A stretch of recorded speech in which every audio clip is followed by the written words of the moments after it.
very comfortable with the quarterback situation.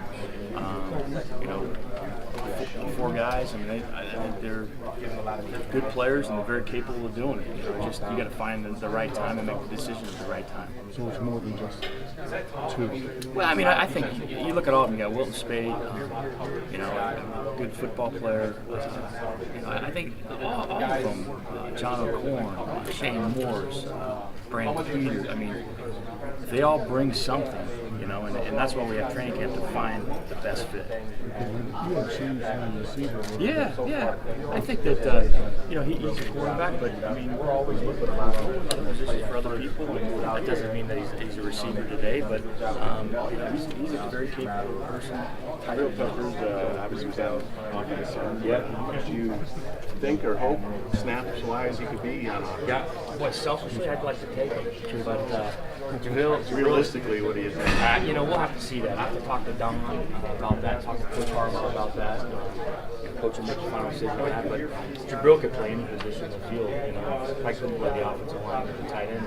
He's very explosive. Probably one of the most dynamic, explosive players I've ever been around.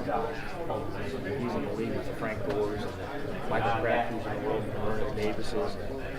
He's a very, very talented football player. And even if he isn't getting the ball and you're not getting wear and tear, I mean, just having him line up perhaps to absolutely. You know, that's part of game planning and building an illusion and things. So, well, he's a guy that you'd like to be on your side as we progress through this training camp and see where he fits. No matter who the quarterback is, do you know exactly what this offense is going to look like? I know there's slight variations, but they seem to be similarly styled. Do you know what your offense is going to look like? You know, that's the next 3 weeks. We'll figure that out. You know, we say that we're multidimensional and we'll do what it takes to win a game. That's what we want to do. If we have to throw it, we'll throw it. If we have to run it, we'll run it. If we'll mix it, we'll have to mix it. You know, ultimately, we are a 2-back physical football team downhill, but we're multidimensional. That means we could get in some empty. You know, we could get into, you know, a full house backfield, whatever, you know, to be able to do that. So, and all of them bring a different style. They're all capable of doing it. They're all very confident. We'll just see who leads us the best and makes decisions and what's best for us. You have experience almost everywhere else on the offense. How much does that help whoever is? I think it all helps. And they've been there, they've done it, and you know, just with the 2 receivers coming back, how explosive they are, the tight ends, Jake Butt, running back core. I mean, it all helps, and they all feed off one another. So it helps in getting ready. 4/5 of your offensive line. Yeah. One new guy, but where do you look for improvement on the line?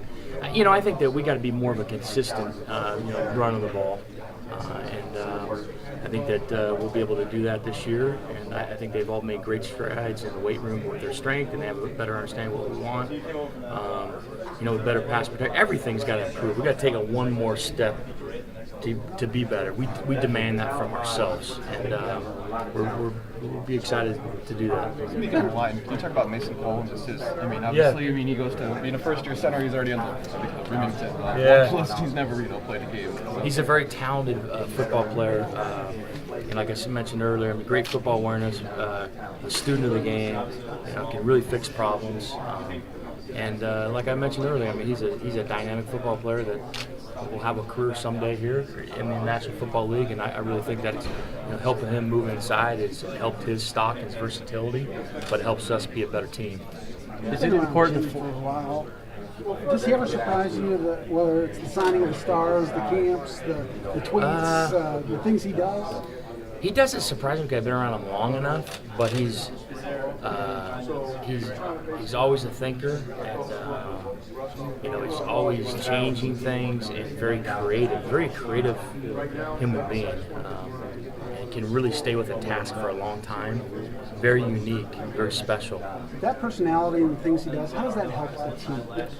You know, the one thing about Jim is every day he's demanding the best as you, as a coach, as a father. He demands that from his players, that, we don't become complacent. You know, we got to be better today than we were yesterday, and it's the competitive edge of working to be the best. And he just has a tremendous leadership skill about him. Is it important that the offense know who the quarterback's going to be sooner rather than later, maybe halfway through camp?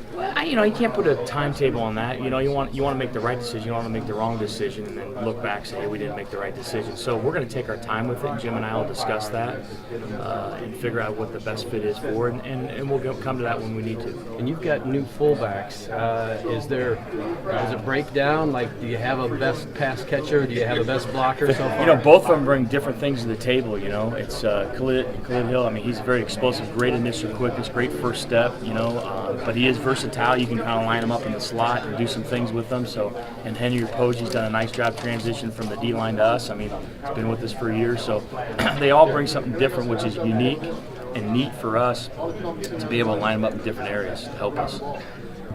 We got over here a little bit late, Yeah. but can you talk about Horn and Spade, what you need to see from them? Yeah, both of them need to come out and be consistent every day, make a play where there's no play to be made, lead us, understand where to go with the ball, understand us to get us in the right play, and both of them are very capable. I'm excited to see them moving forward, you know, I really am. Anybody ahead of each other, or is it pretty even? Pretty even right now, you know, that's what we got training at, that's what we're excited about tomorrow, you know, to kind of roll the balls out and see where it all lands. How would you describe the offensive line's development? The time you got here, you know, Yeah. you struggled a couple years before you came here. Have you seen them really galvanize and grow? I think that, you know, they've really done a good job of want to in the room to be good, and they demand that from themselves.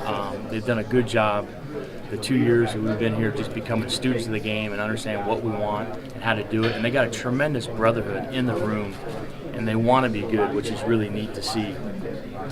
What was the most drastic change that you saw on the offensive line, besides personnel?